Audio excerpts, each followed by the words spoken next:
Pag ko kagabi nako, panoorin niyo to. Ang nakaraan sa Ang Buhay Magbiyenan. Yes, I'll be there in a minute, okay? Bye-bye. Ano yan? Pinagtimpla ko po ng kape si Raul, dadalhin ko po sa kanya. Ano ka ba, Esther? Alas 10 na ng umaga! Yamin na nga lang yung kapeng yan, tang matikman mo dito. Hindi naman po kami nagmadali. Ano ba yan? Ang tamis naman ito, Esther! Gusto niya, isang kutsaritang asukal lang. 3 in 1 po kasi ito. O sige, dali mo yung tasang yan sa kusina, tapos pag-iwahiwalay mo yung 3 in 1 na yan. Paano ko po gagawin yun? That's not my problem anymore. Pero tapos ka na ba sa mga ginagawa mo, Joy? Ay, opo, naayos ko na po yung OOTD ni Benjamin. Tsaka naluto ko na rin po ang Instagram perfect breakfast niya. Napakaswerte ni Benjamin sa'yo.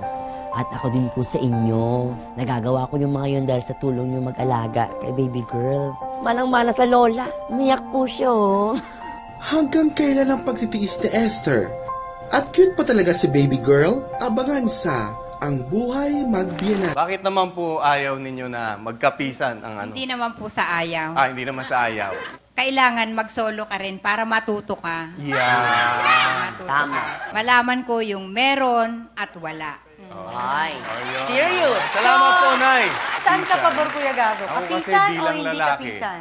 as much as possible, ayoko eh. Gusto ko humiwalay. Kasi parang, pagdating nung time na magpapamilya ka na, feeling ko, kailangan mo nang bumukod.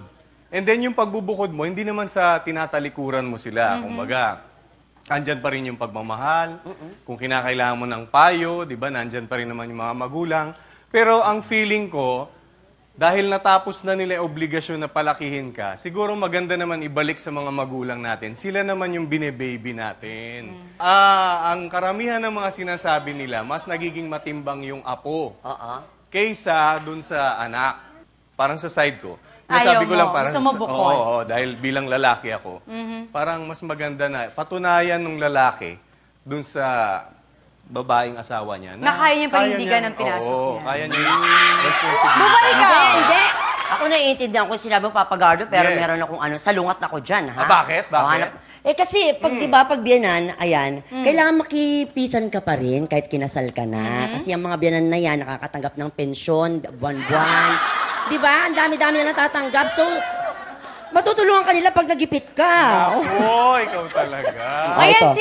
si nanay, ang sagot niya, wag yan. Bakit po? Yung asawa ko, hindi na siya, yung umaasa lang ba doon sa biyanan ko. Ayan na nga ba Oh. sinasabi ko. Tapos yung ako, siyempre, mahirap lang po.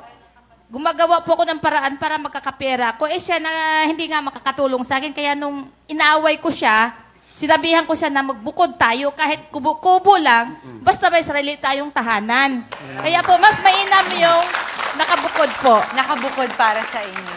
Pero si Bubay, gusto ko malaman kung anong point of view mo dito sa discussion natin. Sige, let's be serious about this issue, ha? Yes. Kung sakasakali ako tatanungin na kapag ako nag-asawa, ang totoo niyan, ibubukod ko talaga kasi bilang lalaki, kailangan ko patunayan ng kaya ko. Diba? Tama, diba? Nakaya ko itayo yung buhay namin, diba? Meron akong sariling paa na Hoy! Pero hindi, ayaw mo na kapisan yung biyanan mo. Hindi naman sa ayaw, pero kailangan ko patunayan sa kanila na kaya ko bilang isa lalaki. Sa mga babae dyan, antayin niyo ko, ha?